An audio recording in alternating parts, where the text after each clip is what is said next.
પાનના ગલ્લે ઉભા ઉભા પિચકારી મારે આમ, અને પછી કે યુવરાજ આજે બહુ ખરાબ શોટ માર્યા 2020 ફાઇનલમાં, બરોબર રમ્યો નહીં,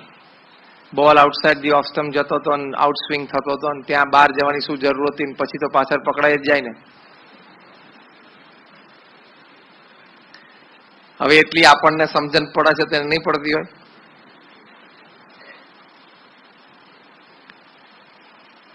ખોટો આઉટ થઈ ગયો કે, પણ એ તને ખબર છે તે 145 કિલોમીટર પર આવરની સ્પીડે બોલ પડતા હોય,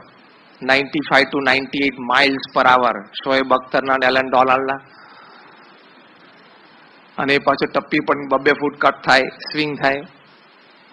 તું એની જગ્યાએ બેટ લઈને ઉભો તો અમ્પાયરને વારે વારે ફરિયાદ કર કે સાહેબ આ એક્શન કરીને કેમ જતો રહે છે,